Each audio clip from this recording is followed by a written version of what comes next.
Awesome.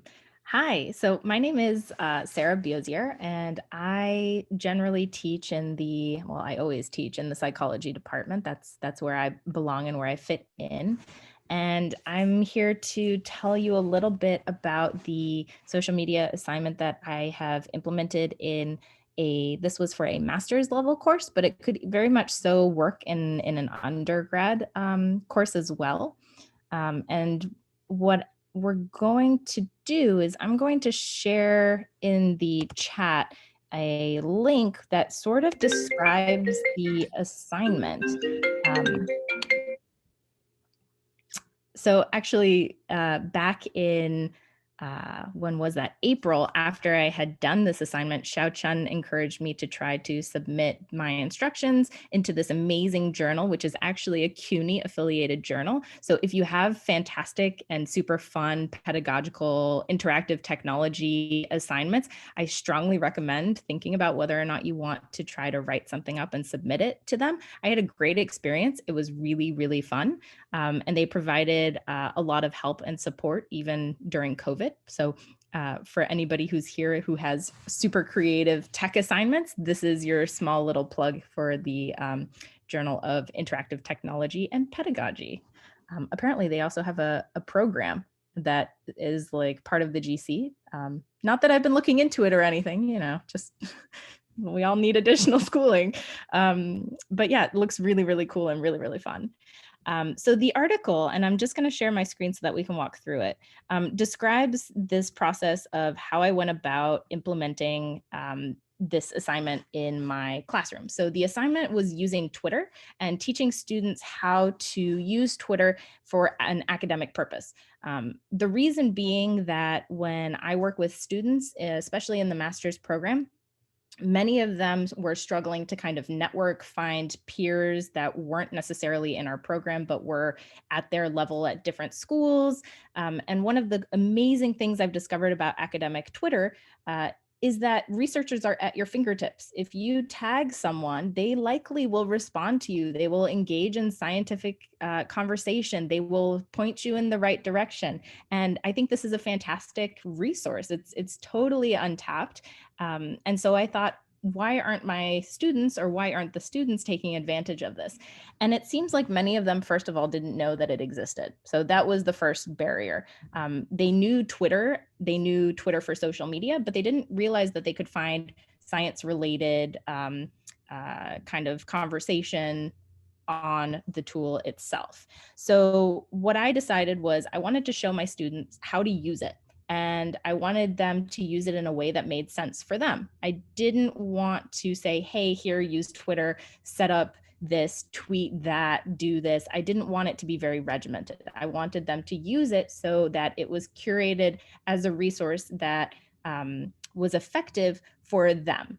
And for some students, that meant following a bunch of zoo programs because I teach in the animal behavior and conservation program, and many of those students are interested in working in zoos. And for others, it meant following a bunch of dog researchers or companion animal researchers because they were interested in companion animals and dog training or something like that. So I wanted them to curate their site so that it was relevant to them, not necessarily just the class. So what we did was we broke down how to use Twitter across the entire semester. So this wasn't something that we did one week and that was it. It was something that we did every week for the entire course. And what I wanted them to do was I wanted them to learn how to create a professional Twitter site for themselves. And that meant thinking about what photo do you use? Should you use the photo of you partying? Probably not. You should use the photo of you maybe with your subject species or hanging out with an animal or a headshot. They also had to learn how to write a descriptive bio, which is very short. You have to think very carefully about what you're going to include in it. You can add tags. So if you are a part of a certain lab and your lab has a Twitter site, you could add it. Or if you wanted to say Hunter student, you could put in @Hunter, and that would link you to the Hunter site.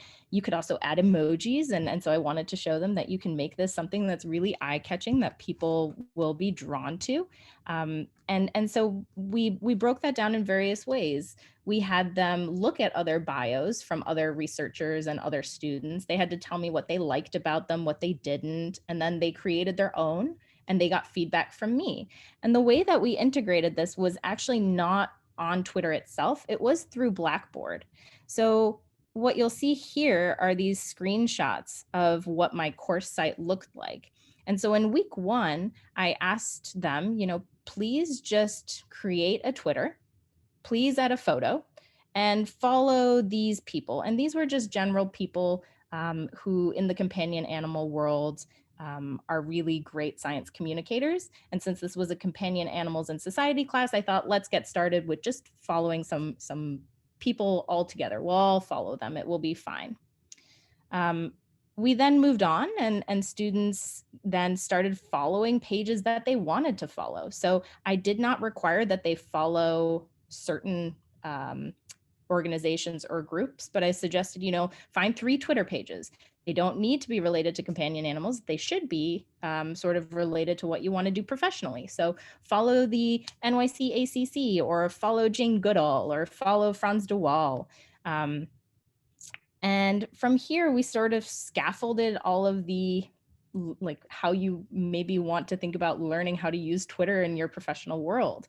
So when we got to week 3, we started looking at bios and drafting your own bios. We added hashtags. We provided links so that if they were having trouble, they could see other bios and what people suggest for professional bios.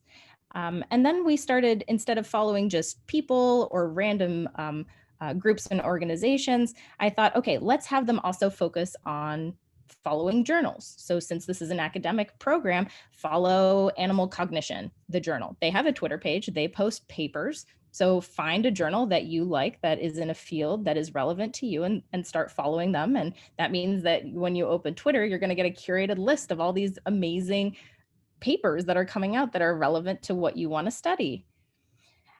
We did this weekly, and every week was something different. So for example, week 4 could have been follow 3 people, but make sure that they are graduate students. And so some of them were a little bit harder for them to find. Sometimes I said follow graduate students that aren't at Hunter, which was really difficult, but I know that some of the students actually ended up finding peers and sort of have these like little Twitter connections, and they are still in touch because I still see them tagging one another and chatting with one another and supporting one another, which is really quite an amazing thing because they've never met in person. Once we got to about week 7, which was halfway through the semester, this was the first time that I asked them to tweet something. And I didn't really ask them to tweet, I asked them to draft a tweet. So find a paper you think is cool, find a recent SciComm piece that you think is amazing and you would like to highlight. And I asked them to draft a tweet and I gave them feedback on their tweet. I said, this language may be misinterpreted, or maybe add a fun hashtag here. Did you know that this author is actually on Twitter? You can cite them, maybe include their their at tag so that you can let them know that you like this paper. And I told them, don't post the tweet, just wait. I'll provide you feedback, you'll edit it. And then if you want to post it, you can post it. By the time we got to week 9, we had finally posted our first tweet. So like the semester is coming to an end. They haven't really been tweeting a ton. Some may have been tweeting more frequently than others. Some may have been retweeting things, but it's rather late that they actually post their tweets. So that is kind of a bonus of this assignment, because one of the things that you'll find when you start off is that you might face some animosity about this assignment. I had some students that were not super interested in creating a Twitter account. And I told them you can create it and make it private so that nobody can see it. And the reason why this was possible was because I wasn't going on Twitter to grade them. They were taking screenshots of what they did every week and submitting them to Blackboard. So that way nobody online would see what they were posting except for themselves or whoever they wanted to have see their content. The other this will be something that you might want to consider, because some students don't want the world to know where they are or what they're doing. And so it's important to provide alternatives for those students. Other students may not necessarily have told their job, for example, that they are enrolled in a degree program or something like this, and they might not necessarily want their job to know that this is what they're doing. So think about alternatives in how to collect the materials that you are interested in collecting, and recognize that there are limitations to social media. So one option is just to have the students go through the motions and post these things on Blackboard and not actually use Twitter. They can tell you what accounts that they would follow, but not actually have an account themselves. So there's some workarounds here as well. And that leads into, I think, what Kathie is going to talk about a little bit later, which is exciting. This assignment was something that was very easy for the students to do. So I know there's a lot of text here, but towards the end of the semester, I asked the students as a part of this assignment to tell me how they felt about it. What are you going to use this account for? Are you going to use it, or are you not? Are you thinking that you're going to find opportunities? Yes or no? And so the last thing I asked them was, if you can find opportunities here, find two. It could be a PhD opportunity. It could be a job opportunity. Are those opportunities popping up on your page? Do you need to follow someone to make those opportunities pop up on your page? And I just wanted to gather a little bit of feedback about this. And I think this is probably one of the best / most encompassing reports I got. And this was a student who said that she would be honest, that when she found out that she was doing this, she was dreading it. She was really not into it. She had made Twitter accounts multiple times, wasn't for her. She wanted to delete them. And after using class as an educational tool rather than something to just kind of retweet social media prompts, she found that it was actually quite helpful. She used it as a research method. She used it to find graduate programs. She used it as a backup plan to find different jobs. And the nice thing about this is that it can be used as a resource in the future. So it has been curated now, and it's possible that my students don't ever check Twitter for months and that they come back to it when they're actually looking for a position, and everything on there is up to date, current, and relevant to what they're searching for. So the nice thing is that even if it's not something students plan to continue to use every day, there are benefits to just having it set up, even if it's just to find a job in 6 months or in 1 year. So this is just kind of an overview of how we did this, and some of the struggles that we faced, or that I faced when implementing this. And the blog / article really describes all the ins and outs, but I think towards the end of this session, we'll talk about questions that you might have, because there are certainly some things I learned during the process and things that I would change in the future. And we can chat about those.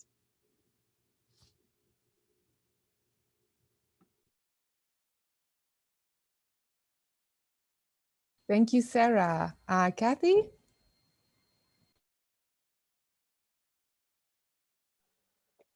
All right. Hi.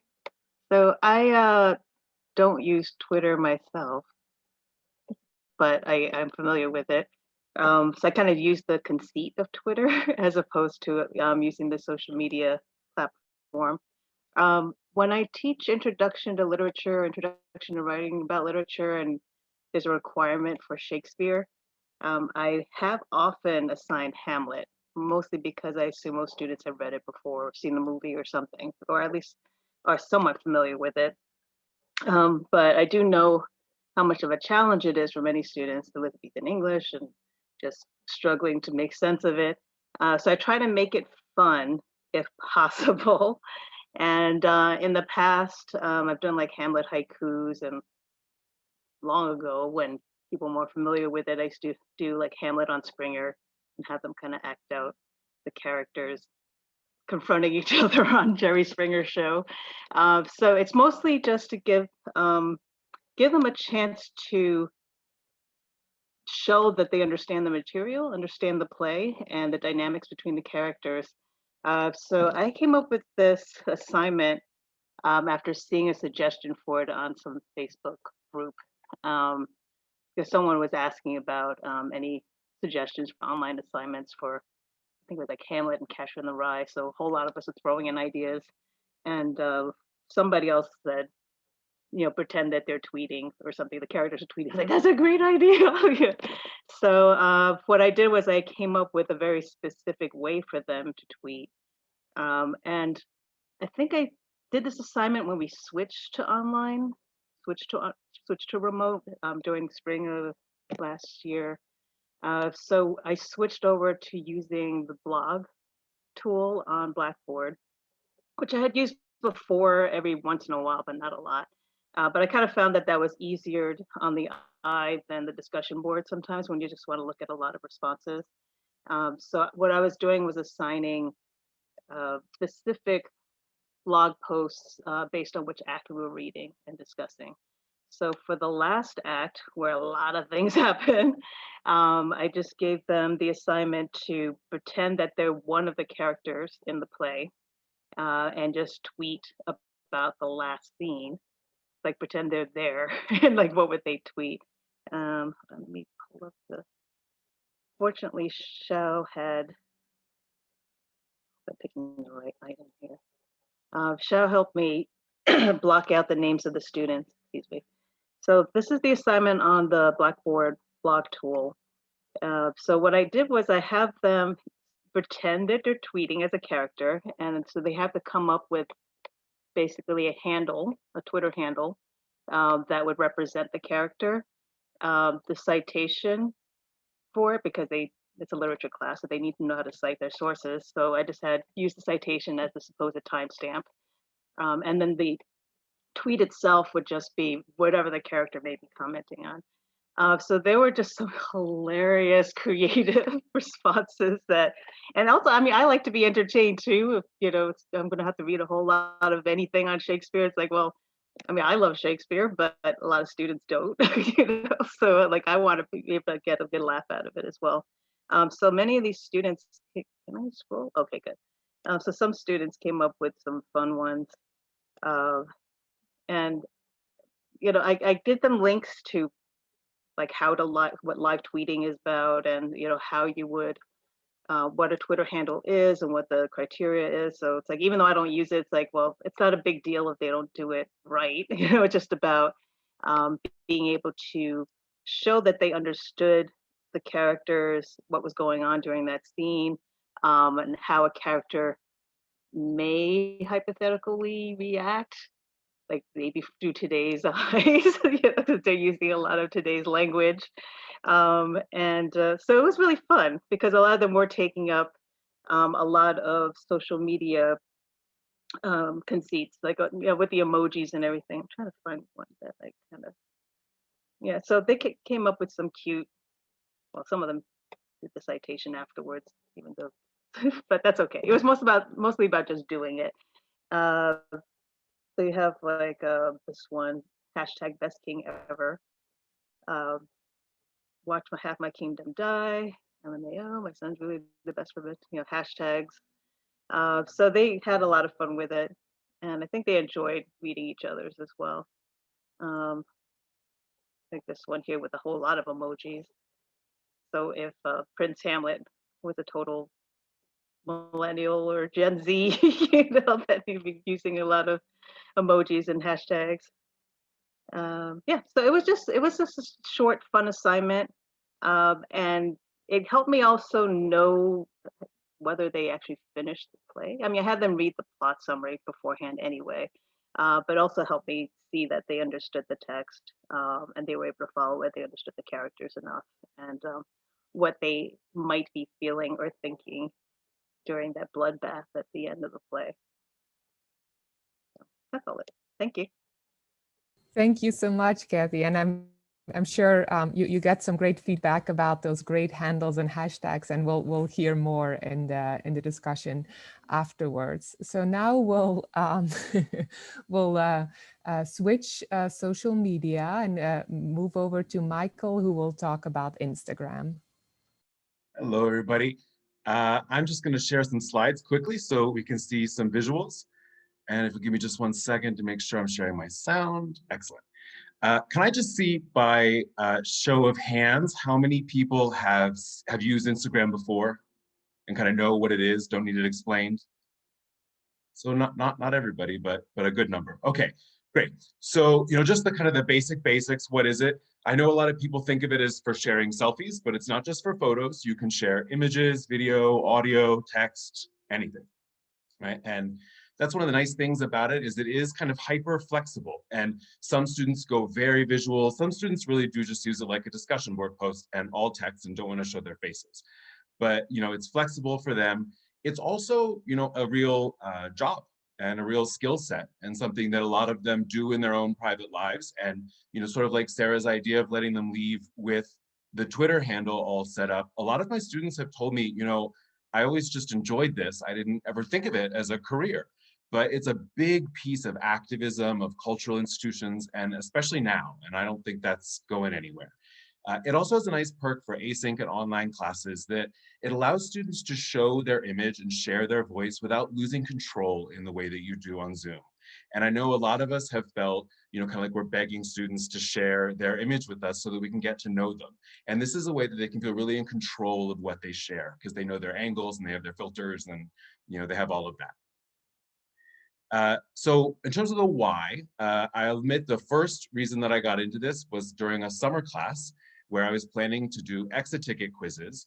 And I was just kind of bored by the idea of teaching 100 over the summer, I'll level with you. And those quizzes, that didn't sound like a great way to do things. So I got them set up on Instagram and they did their exit ticket on their phone in class on their way out the door.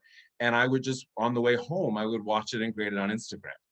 And so, I would suggest to you, it's just a really, for very low stakes grading, it's fast and excellent, kind of fun grading. It's also multiple modalities and kind of active by definition, right? It gets them shifting from the computer to the phone, getting to use voice, to use visual, to move around. I've also found that for students with weak writing skills, it allows them to demonstrate their conceptual competence and that they get what's going on without having the anxiety for a lot of people, second language learners, things like that, the anxiety that comes from being in the written format. And I've also found ways to kind of scaffold it with writing assignments to let them build that confidence, develop their idea, and then switch into the more traditional format. So, it's not an either or kind of thing. Multiple content types on Instagram. There's just kind of basic posts, the original Instagram, you share a photo and it's usually a still photo. They also have IGTV, Reels, and Story. So I'll just quickly walk through. I mostly use basic posts and Story. So basic posts, like I said, are just a still photo. This is actually an assignment that I took from Sarah, so thank you very much. The idea of having students make a meme. This was the first step in a paper about the social construction of their own identities. So I asked them to think about 2 of their identities that intersected and to make a meme expressing the point they wanted to telegraph to someone who didn't share their lived experience about what it was like to be them. So this student was writing about being a Desi girl, and she chose this famous Batman meme, "No one will marry you if," shut up, right? And then she kind of unpacked it in her story, and then there's the paper, right? This does have some bells and whistles. You can use, I'll just animate this, you can see, you can incorporate GIFs.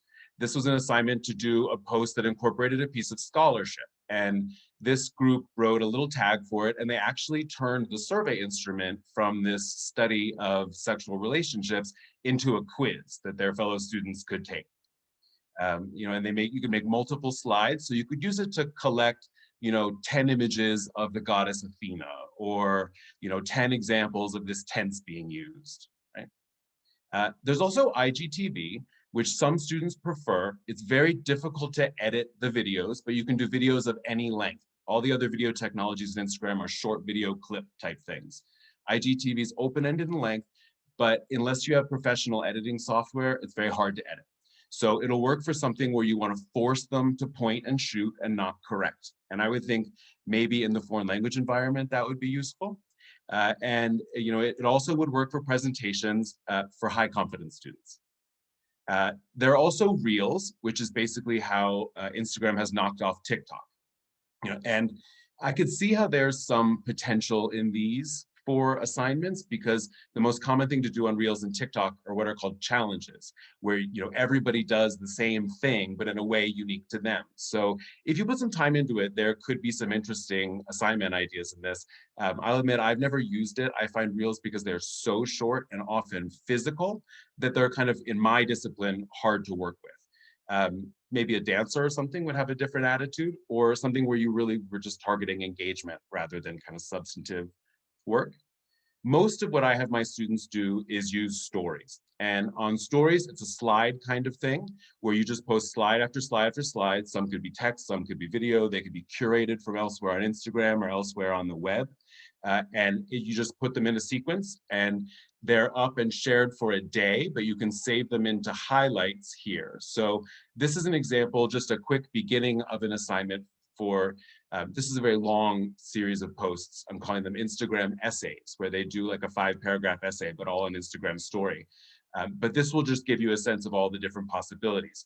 This is a text slide. We have photos, incorporating GIFs, text over the photos. And you'll see. So whenever it's a Chinese holiday, or whenever my mom's side of the family. This is an example of how she didn't want to share her video. She actually does in class, so I don't think it's any kind of like, big preference for her. But all of her story posts are always just pointed at something and she's talking. Now that's something where if this was an async class and she didn't ever share video with me, didn't ever come to office hours, I would not know her other than a name. But I would get to know that voice, and now I know her grandma, and and you can start, not just be more human with them, but also just remember them. I have 112 students this semester, and this has made a huge difference in terms of my ability to tell them apart. And I know that's a terrible thing to say, but it's real. So how do I build assignments out of this? The first way you might think about doing it is definitely the easiest. One account for the whole class. And just have one account, one password that everybody knows, and you agree who is going to use it when. It's a lot of fun, it's creative. Students who are worried about the tech piece of things found it less intimidating because they had colleagues to rely on. And you can use it as a two-way street. It's a push technology. You can post async kind of content on there if you want it. I never found that personally very successful compared to other options, right? But it's there, and if you wanted to just have that account running, and have them follow it, you could do that. And then you could make it a pull technology. I'll show you some examples here where individual students, or I think best groups of students, take over the account for a certain amount of time. And when they were doing that, my students were so proud of their work, and they shared with all their friends. And we actually did get huge numbers of views on a lot of these videos. So this is an example from a class called Our Bodies, Our Politics, which is about feminist political questions about the human body. And this was something where it was kind of articulated with the lecture content. During the most boring part of the class, where I was teaching them just the biology, the mechanics of menstruation, erection, arousal, orgasm, there were groups that had themes, and that week they were posting related images and posts, and there were some things they had to do, like draw on scholarship or have this many videos. These images here on the right are from, excuse me, from the week on menstruation.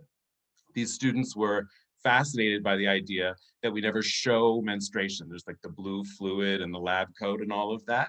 So they decided to, as a kind of joke on that, to not show anything, to just show it with fruit. And they had a lot of fun with it, and we agreed on a color palette, and it really activated them in a different way to be kind of playful around the things.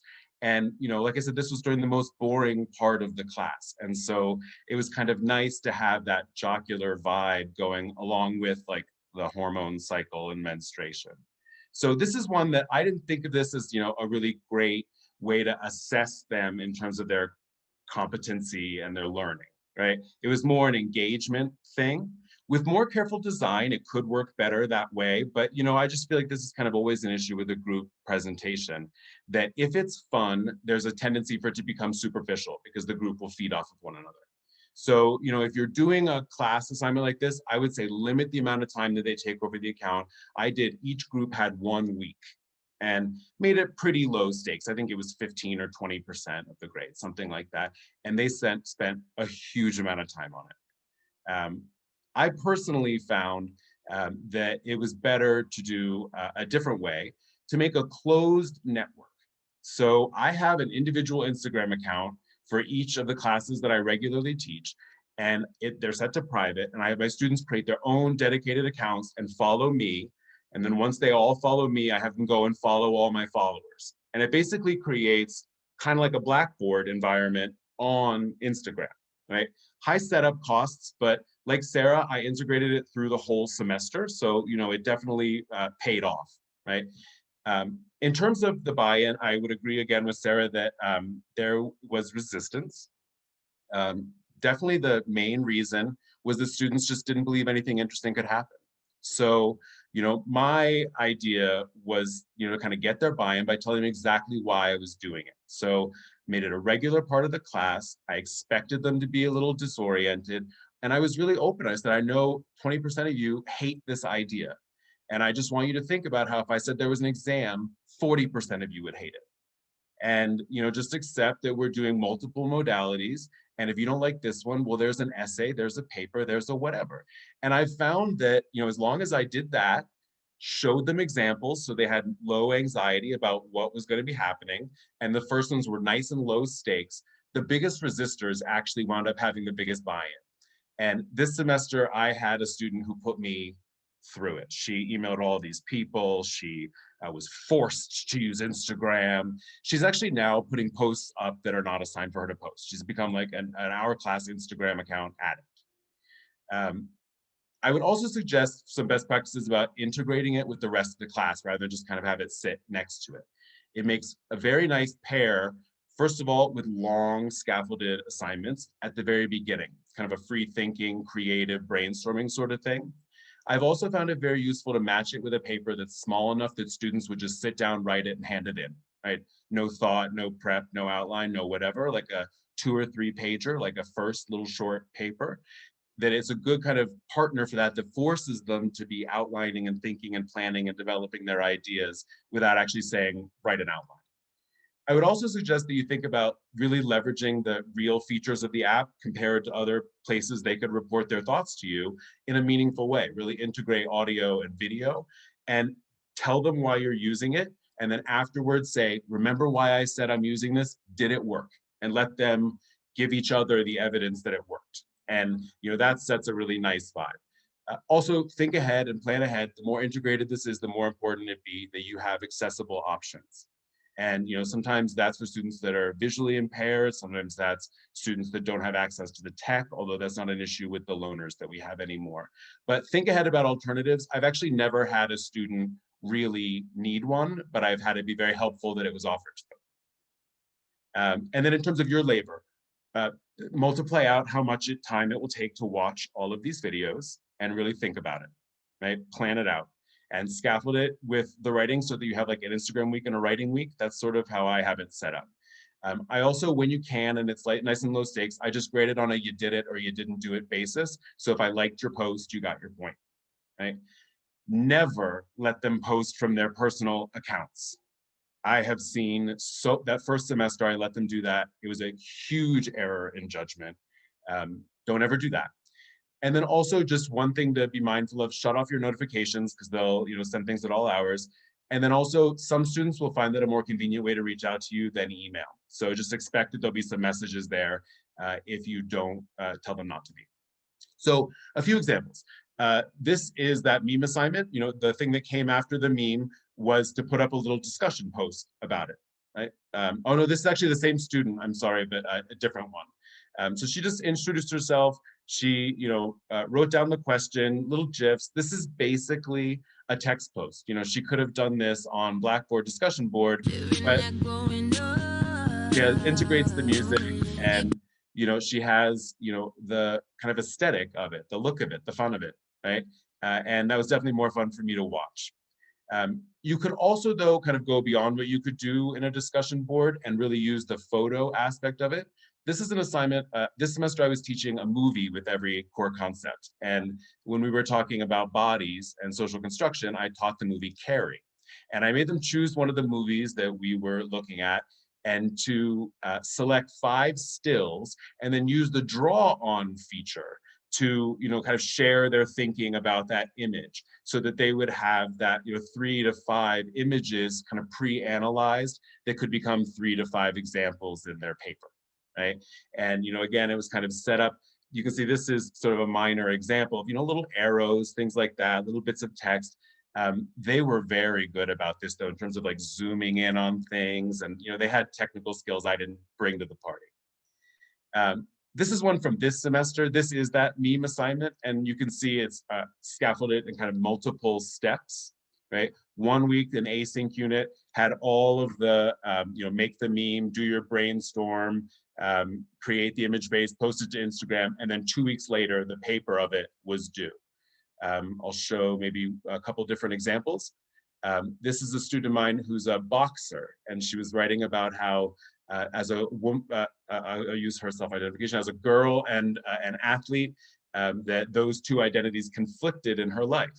So she used mostly photos, but you see she kind of took something, that's her mom. She took stuff that she found in the media. And it's really just, a few basic images, but you can already see there's like a family angle to it. You can see that, she has her two identities figured out.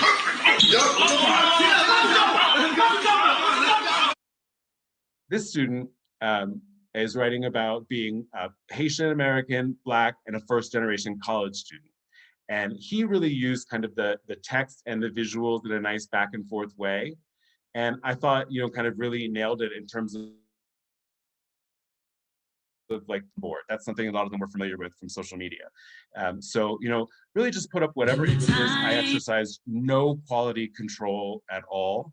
And it was really just to know that they were thinking about their paper 2 weeks before it was due. I've kind of gone maximal on it this semester in a class called Gender, Globalization, and the Politics of Food. That's one where I felt like Instagram and the subject matter really suited one another. And I was already planning to do a unit on food influencers. So each one of we're doing multi-week units, and there are 5 of them. And each one, the first thing they do is an Instagram essay. And again, this is kind of structured like a 5-paragraph essay where I gave them 5 little pieces and they just sort of fill it in with their own content. This is based on an article from an edited book where a scholar basically presents her dissertation work and this concept of the food voice, that your diet says things that you'd be uncomfortable saying out loud about your gender, about your place in globalization, about your family history. So I asked them to just choose any food in their lives that maybe would express something about their food voice, and explain why they chose it, describe the food, and then identify 3 ways it linked them to a broader structure. So my example was a burrito that I really love. And I live in the West, I live in Colorado. So I said that burrito, the flour tortilla, marked the food as mestizo and indicated something about the histories of colonization. I said that my own attachment to that burrito inscribed me in a history of manifest destiny, right? And, really just open it up to just, let them chat and talk, right? They took a lot of very different approaches. This student is actually an active video sharer in class and a really kind of confident talker, but he didn't show his face at all. But you can see it's almost like literary, like it has like an editorial quality to it that I really enjoy. This student here did much more of a traditional, largely due to their strong desire to assimilate and the advantages. She had prepared it. She was really reading from detailed notes. This student here did all text, but kind of shot herself making the food and did something really kind of unstructured, like all the ideas were all over the place. So, again, the idea was just to get them thinking and sharing and talking and moving actively. And 8 points, so I asked them to make them about 10 minutes long, and they really have come out like little papers. I've been really pleased with it. And it's certainly more fun to do that than to read an 8-minute long paper, right? So that's, like I said, that's kind of the maximal, I think. I wouldn't recommend that as the first one. Start super small, build your confidence, maintain your flexibility. But if you build buy-in, I found that they are super creative and super engaged, and I love it. Great.